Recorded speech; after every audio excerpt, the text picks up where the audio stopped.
has gone as far as declaring the crossover dead. Welcome to the first episode on my journey towards CrossUNDER mastery. In this episode, we'll be covering why I use the word CrossUNDER versus CrossOVER to describe this mechanic, why I want to master the CrossUNDER, and what you might get out of the series. And stay tuned for the end for our first cue.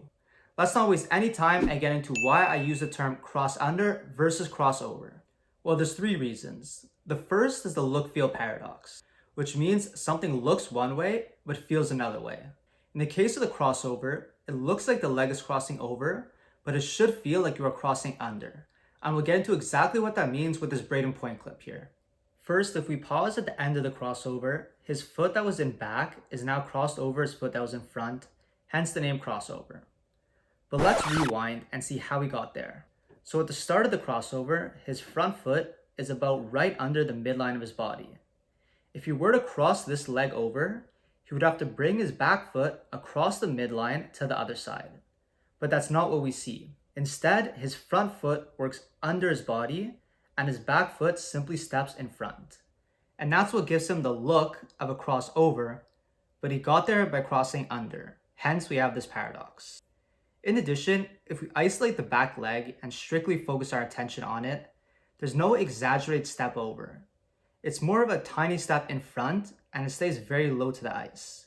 It most certainly does not cross midline. That leads us to the second point, which is the cross-under is the most important and difficult part of the mechanic and should be the focus and reflected in the name. So in this clip, he's coming around the net and he needs a little bit extra speed to stay with the play. So what does he do? He doesn't cross over, he crosses under. It's really subtle, but if you pay close attention to the back leg first, it barely lifts off the ground and is just placed in front of his body. On the other hand, the front leg noticeably moves back and under his body, and as soon as he finishes that cross under stride, he gets this little boost of speed. So that gives us a good indication that the cross under is what is providing him with this speed. And of course, we see the same thing at full speed as well.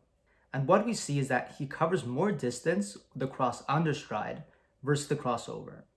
So if we first pay attention to the crossover stride, it takes him from about the top of the MasterCard logo right about to the middle versus the cross under stride, which takes him from the middle all the way to the red line. So that's a significant difference in the distance covered in the same or similar amount of time, i.e. more speed. Coupled with that is that the cross under is way more difficult than the crossover.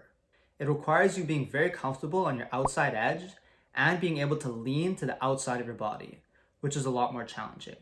But that also means that if you have a good cross under, you have no problem with a little crossover step needed. The same cannot be said in reverse. So overall, the cross under is a better description of what the actual mechanic entails, and it should be reflected in the name. Finally, the last point and why the difference in vocabulary might matter. What happens when you tell a kid or any player that today you're going to work on your crossovers and you want to see their best, most technical crossover? What are they likely to do? Well, they're probably going to have these exaggerated crossovers with these big steps that are not providing any benefit. That's what I would have done. Versus if you call it a cross under, their emphasis immediately changes to closer to what the best natural players are doing. For these reasons, I prefer using the term cross under versus crossover to describe the entire mechanic. Personally, I don't care what you call this mechanic. What's important is that we all understand what this mechanic is and how it is performed. That being said, having a common language is easier and more practical to communicate. So on this channel going forward, I'll be referring to this movement as the cross under.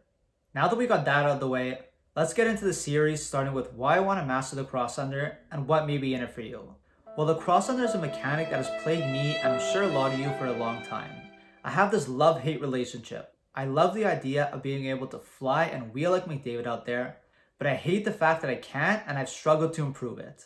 The reason I started my mechanics journey and got into skating mechanics was because of the cross under. I was frustrated that I couldn't get it and I didn't know what to do.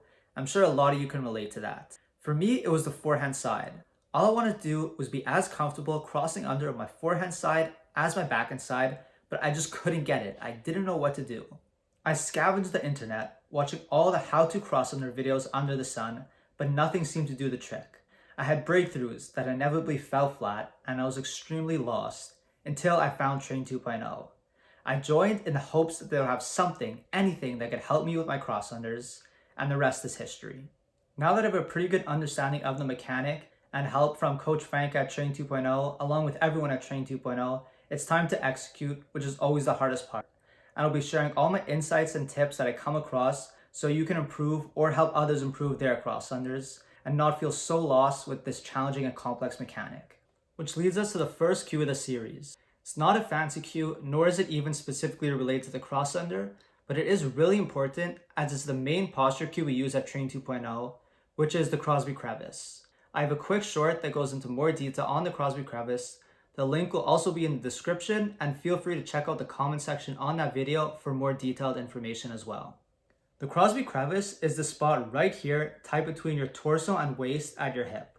The biggest benefit to having a tight Crosby Crevice when crossing under is that it keeps your hands central to your body, so it's not pulling you in any direction, which allows your posture to be aligned and giving you a feel for a true lean. Imagine if your hand was out to the side, it'd be slightly pulling you to the side. Same thing if your hand was too far forward or below. In order to counter that pull, we stabilize ourselves through contracting our core, ankles, amongst other things. So by having your hand tight in the Crosby Crevice, you can be more balanced with less tension.